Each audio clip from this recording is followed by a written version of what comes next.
Hello, everyone. Welcome to Skilled Home Podcast. It's me, Greg, and Yanni.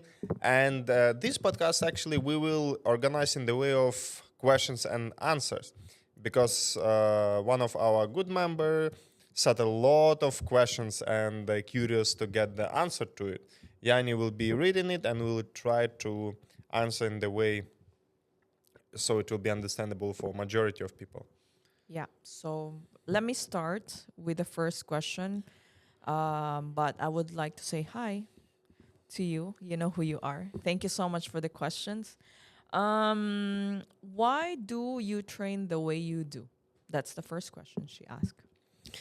Why do we train the way we do? So, in the end of the day, we need to find some way of the training, right? So, this is our way, which is full body training plus conditioning, and this usually based on empiric um, trials and errors with members, means through experience, and also by going through a lot of certifications and studies and reading, bookworming. So it's compilation of experience and knowledge. And as of now, this system shows its vitality because for the past at least 7 years, I'm following this, and yeah, I see. Of course, the methods being tweaked, but the principles are still the same. And can you just, explain to our viewers what are our methods? So methods are many. Means the way you can put the training, it's every day different. But let's say roughly the principles are few. So the principles are uh, every exercise, every training session has to be done in preparation, mobility activation, movement preparation, where you getting ready for the session, right? Work in the core as a central pillar of the movement. So it's provide you with not only the six packs or whatever the slim waist, but it's stability. So Yes. stability is the main carry over from lower body to upper body. So it's a very important central unit of the muscular system. Then we work. We need to balance the loads for pushing, pulling, and for legs, we go for knee dominance and hip dominance. So, which means we need to equally choose exercises for pushing or pressing.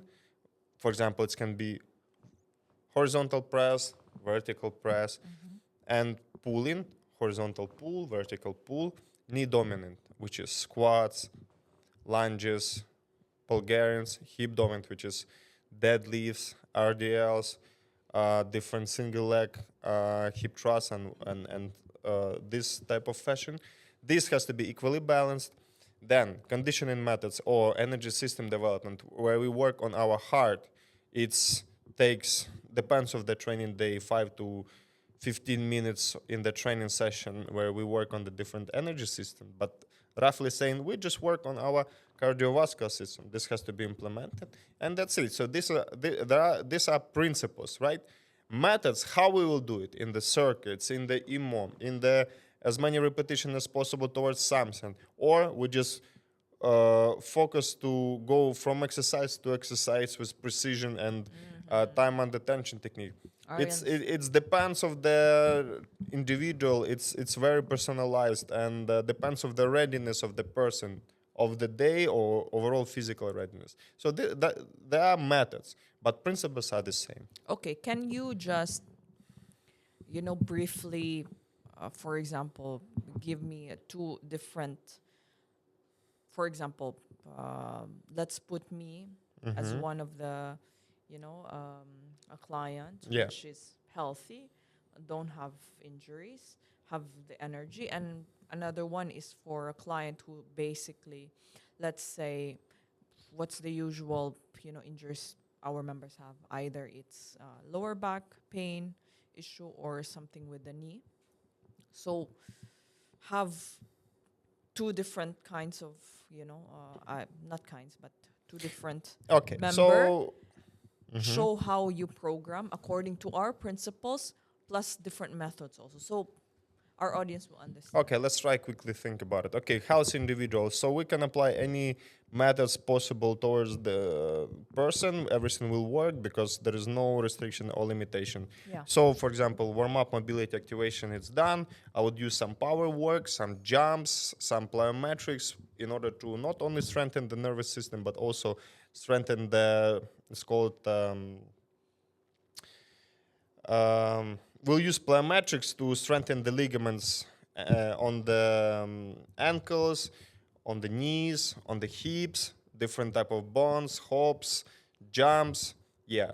So definitely working with medicine ball is good for the person. Then we can load the healthy person more heavy. You can go to 80% of your capacity of your maximal loads. You can be more under tension. We can combine exercises together. So, for example, after power, we'll go, for example, with barbell squat. Barbell squat we can put together with, for example, lateral side plank, right? Back to back together. We can add even conditioning after. So, for example, barbell back squat, side plank, and ski already. So you'll be able to handle many modalities. So it's all about imagination and the proper load management, and we will make sure that training will be successful. So barbell, side plank, ski. Then next one can be, for example, step up, overhead press, concept 2, rowing.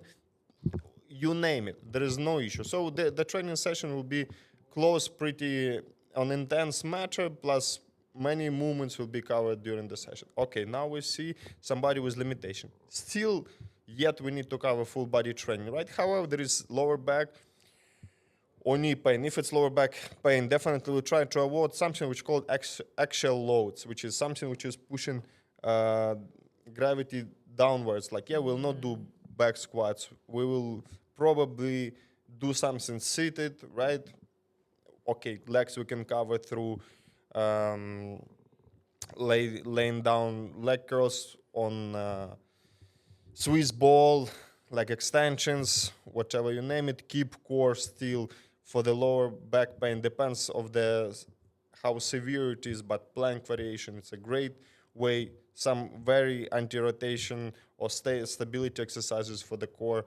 It's exercises to peak for the knee. Depends of again how much knee can handle, but we would work something on posterior chain of the knee, which is hamstring, adductors, lateral part of the hamstring. Usually this muscle are very good to stabilize the knee. If it even knee is not that damaged, we can work on the vastus medialis oblique, which is the muscle also stabilizing the knee from inside. So to work around the knee, we can do it, but without compound work, which is definitely will not be heavy squat. I would not advise jumps at those moments for those type of individual, or for example some lunges. Yeah, but we can work more on stability, and hopefully the person needs to eventually go to the weight same like healthy person.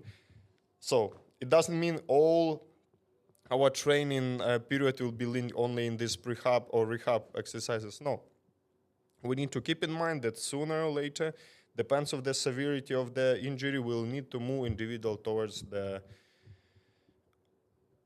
being normal lifting the same what other people lift. Cool. Okay.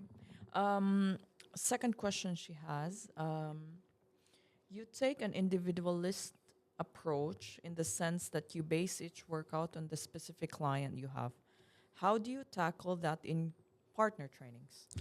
In partner training, when two people are training together, again, we usually trying to put partners similar to their nervous type, because usually when two people can go on the fast-paced environment workout, it's very beneficial for both of them. However, if someone is slowed and controlled and not able to pick up, usually he's not enjoying the fast-paced movement, and the person who likes fast-paced movements is not enjoying the different tonality of the training. So yeah, it's about different tonality. So okay, let's imagine we train two individuals. First of all, we look what skills they have. Okay, Both of them are good in body weight movements. Both of them are good in working with free weights, dumbbell, kettlebell, barbell. Okay.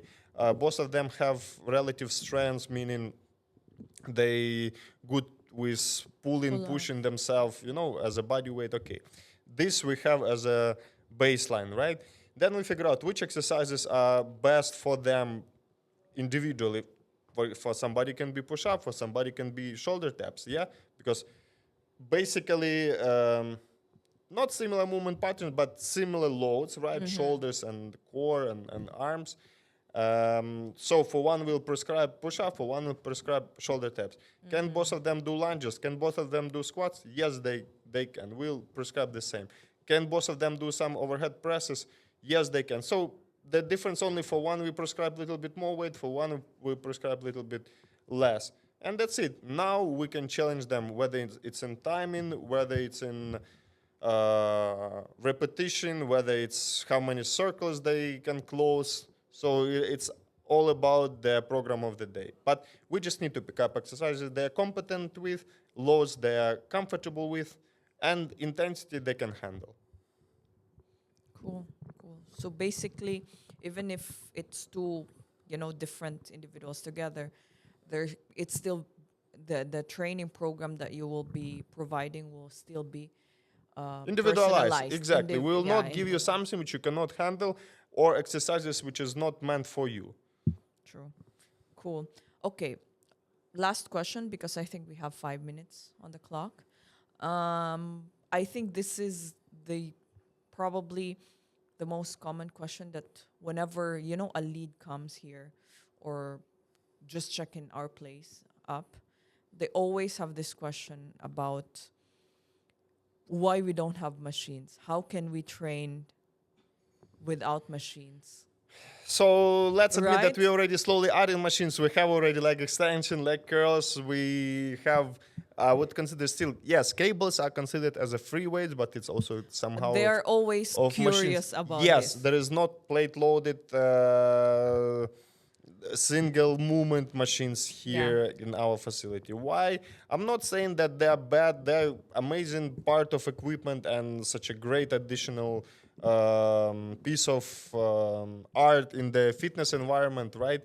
For us, there are a couple of difficulties with that. Our training mostly for, I would not say it natural movement, but the movement which require from you to stabilize your body. So when you need to stabilize your body, you need to work in the free space mostly, right? So some pressing, pushing, and free weights. Yeah, for example, the moment you put yourself against some machine, yes, you can produce much more power, because in order to produce more power, you need to be more stable. For example, if you want to leg press, definitely you leg press more than you squat, because you'll be super stable against the bench and the seat and everything else. However, since we part of our training program is, let's call it holistic development or well-rounded fitness, we need to know how to stabilize. We need to train the muscle which is Within our within our body. body. Yeah. Yes, which is, it's called deep layer of the muscle, which helps you to maintain the posture during the movement. So we need to train them while we're working with external resistance. Usually working with fixed base machines, yes, you develop the muscle, but not much you develop the muscle which stabilize in the joints itself. And usually the most injuries happen not with your major muscle, but with those tiny stabilizers around the shoulders, around the hips, right, around the ankles. How many bodybuilders you see which is having great body development but very weak ankles, right? They just clap their legs on the ground. So which you understand, okay, this person, if he sprint or if he do some change of direction movement, definitely will strain the ankles. Or if you ask him, can you do side-to-side jumps? Definitely something will happen. So it's not complete fitness, if you think this. However, we are not against machines. It's such a great addition to the workout program, and they have time and place in the training. We just look in the a bit different way, but we never say that's something we're not into it.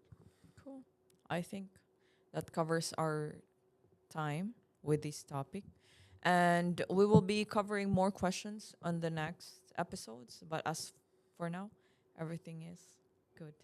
Thank you Thank so you. much, Thank you for everyone, for interest. viewing. Bye bye. Bye.